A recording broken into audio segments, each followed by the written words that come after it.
বিসমিল্লাহির রহমানির রহিম। বি মানে দ্বারা, ইসিম মানে নাম, নামের দ্বারা শুরু করছি। কার নাম? আল্লাহ। আল্লাহ শব্দ এসেছে এলাহুল শব্দ থেকে, যার অর্থ আইনদাতা। আইনদাতার নামে শুরু করছি। কে তিনি? আর রহমান, তার পরিচয় তিনি দয়াময়। আর রহিম, তিনি অতি দয়ালু। দয়াময়, অতি দয়ালু, আইনদাতার নামে শুরু করছি। সূরা আলাক আয়াত নম্বর 1। ইকরা বিসমি রাব্বিকাল্লাযী খালাক। ইকরা মানে পড়ো, অধ্যয়ন করো। বি মানে দ্বারা, ইসম মানে নাম, নামের দ্বারা অধ্যয়ন করো। কার নাম? রব মানে প্রতিপালক, কা মানে তোমার, তোমার প্রতিপালকের নামের দ্বারা তুমি অধ্যয়ন করো। কে তিনি? আল্লাযী মানে যিনি, খলাকা মানে সৃষ্টি করেছেন। কি সৃষ্টি করেছেন? 2 নম্বর আয়াত বলছে খলাকাল ইনসানা মিন আলাক। খলাকা মানে তিনি সৃষ্টি করেছেন। আলিফ লাম দ্বারা নির্দিষ্ট করে বোঝানো হয়েছে ইনসানা শব্দের অর্থ মানুষ। তিনি মানুষ সৃষ্টি করেছেন। কি থেকে সৃষ্টি করেছেন? মিন মানে থেকে, আলাক শব্দের অর্থ জমাট রক্ত। আজকের দিনের ডাক্তাররা সেটাই বলে, যা কোরআন বলেছে 1400 বছর আগে। নম্বর আয়াত বলছে ইকরা রাব্বুকাল আকরাম। ইকরা, আর তুমি অধ্যয়ন করো, পড়ো। এখানে গোপনীয়তা রয়েছে। কি গোপন? কোরআন। কোরআন অধ্যয়ন করো। তোমার স্রষ্টার নাম, তোমার স্রষ্টার নিশানা অধ্যয়ন করো। কে সেই স্রষ্টা? ওয়া মানে এবং, রব্বুকা মানে তোমার প্রতিপালক। রব মানে প্রতিপালক, কা মানে তোমার, তোমার প্রতিপালক। আলিফ লাম দ্বারা নির্দিষ্ট করে বোঝানো হয়েছে আকরম শব্দের অর্থ অধিক সম্মানীয়। তোমার প্রতিপালক অধিক সম্মানীয়, তার পক্ষ থেকে পাঠানো কোরআন তুমি অধ্যয়ন করো। যার গবেষণার শুরু আছে, শেষ নেই, যার অধ্যয়নের সূচনা আছে, শেষ নেই, সেই কোরআন অধ্যয়ন করো। 4 নম্বর আয়াত বলছে আল্লাযী আল্লামা বিল কলম। আল্লাযী মানে যিনি, আল্লামা মানে জানিয়েছেন, শিখিয়েছেন। বি মানে দ্বারা, আলিফ লাম দ্বারা নির্দিষ্ট করে বোঝানো হয়েছে কলম শব্দের অর্থ কলম। তিনি কলম দিয়ে জানিয়েছেন, শিখিয়েছেন। কলমকে আল্লাহ পাক যে নির্দেশ দিয়েছিলেন, সেই কলম তাই লিখেছিল, যা আজকের দিনের পবিত্র কোরআন। 5 নম্বর আয়াত বলছে আল্লামাল ইনসানা মা লাম ইয়ালাম। আল্লামা, তিনি জানিয়েছেন। আলিফ লাম দ্বারা নির্দিষ্ট করে বোঝানো হয়েছে। আর ইনসান শব্দের অর্থ মানুষ। মানুষকে তিনি জানিয়েছেন, শিখিয়েছেন, বুঝিয়েছেন। কি বুঝিয়েছেন? মা মানে যাহা, লাম মানে না, ইয়ালাম মানে সে জানে। যাহা এই মানুষ জানে না, সেটাই জানিয়েছেন। যা অনেক পরে, হয়তো 200 বছর 300 বছর আগে আজকের দিনের বৈজ্ঞানিকরা বলেছে, তা 1400 বছর আগে পবিত্র কোরআনে সেই কথাই লেখা আছে। এবং যা আজকের দিনের বৈজ্ঞানিকরা আবিষ্কার করতে পারেনি, কোরআনে লেখা আছে, তা আগামী দিনের বৈজ্ঞানিকরা তা আবিষ্কার করবে। অথচ কোরআনে এখনও লেখা আছে, এখান থেকে 1400 বছর আগেও লেখা ছিল।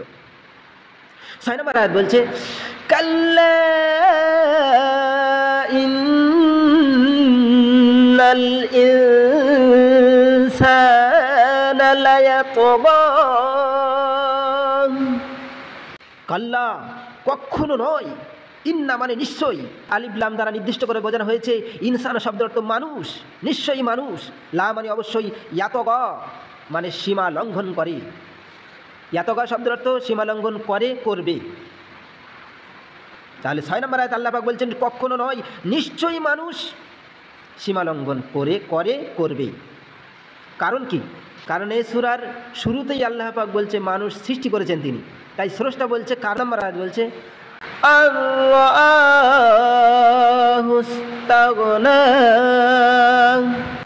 কারণ হলো আন মানে যে, রা মানে দেখে, কে এই মানুষ দেখে, হু মানে তাকে, মানুষ নিজেকে দেখে।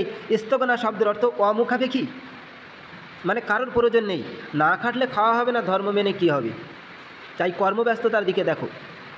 তাহলে মানুষ ভাবে তার অন্যর কারোর প্রয়োজন নেই, তার স্রষ্টার প্রয়োজন নেই, তাই সে স্রষ্টাকে অস্বীকার করবে। তবে আল্লাহ সাবধান করে বলেছেন। 8 নম্বর আয়াত কি বলছে? ইন্না ইলা রাব্বিকা ইলাইকার রুজআ। ইন্না মানে নিশ্চয়, ইলা মানে দিকে, রব মানে প্রতিপালক, কা মানে তোমার, তোমার প্রতিপালকের দিকে, রুজআ মানে তোমার প্রত্যাবর্তন। মানুষ জেনে রাখো, তোমার প্রতিপালকের দিকে তোমার প্রত্যাবর্তন। সূরা আলাকের 1 থেকে 8 নম্বর আয়াতে যে শিক্ষা বিশ্ব মানবতাকে দেওয়া হয়েছে তা 3 ধরনের শিক্ষা। নাম্বার 1, প্রতিপালকের নাম, প্রতিপালকের নিশানা, নাম নিশানার ইঙ্গিত করে। তোমার রবের নিশানার প্রতি তুমি অধ্যয়ন করো। যিনি তোমাকে সৃষ্টি করেছে, এই বিশ্ব মানুষকে, পুরো মানব জগৎকে যিনি, পুরো মানুষকে যিনি সৃষ্টি করেছেন, আর সেটাই অধ্যয়ন করো যা তোমার মহিমান্বিত স্রষ্টার পক্ষ থেকে এসেছে, যিনি তোমাকে জানিয়েছে কলম দিয়ে, কলমের মাধ্যমে তোমাকে জানিয়েছে যা তুমি জানতে না, তাই তোমাকে জানানো হয়েছে। 3 নম্বর শিক্ষা হলো, আল্লাহ পাক রব্বুল আলামিন বলছেন এরপরেও এই মানুষ কখনো নয়, নিশ্চয়ই এই মানুষ সীমালঙ্ঘন করবে, কারণ সে মনে করবে যে আমি নিজেই আমার স্রষ্টা, না খাটলে খাওয়া হবে না, না চাকরি করলে খাওয়া হবে না, না ব্যবসা করলে খাওয়া হবে না। সে তো নিজেকে নিজের দায়িত্ব নিয়েছে, তাই আল্লাহর মুখাপেক্ষি নয়। সে নিজে ভাবে আমি নিজে না চাষ করলে আমার অর্থ হবে না, তাই নিজে নিজের দায়ভার নিয়েছে, আল্লাহ পাকের ওপরে ভরসা পরিত্যাগ করেছে, বিদায় সে নিজেই খোদা হয়ে গেছে, তাই সে সীমা অতিক্রম করেছে। আর তাই তো দেখেন আপনারা, মানুষ সকাল হলে সন্ধ্যা পর্যন্ত ছুটেই চলেছে। এত ছুটছ কেন? ছুটছে দুনিয়ার দিকে। আর 3 নম্বর যে শিক্ষা দেওয়া হয়েছে, আল্লাহ পাক রব্বুল আলামিন সতর্ক করেছেন, মানুষ জেনে রাখো নিশ্চয়ই সকলের প্রত্যাবর্তন তোমার রবের দিকেই হবে।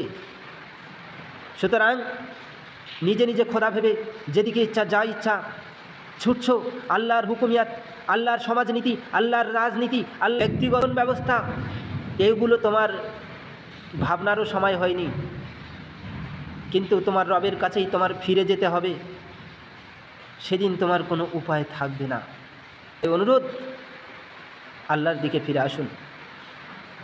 ভিডিওর শেষে একটা রিকোয়েস্ট, চ্যানেলটি সাবস্ক্রাইব করুন, বেশি বেশি শেয়ার করুন।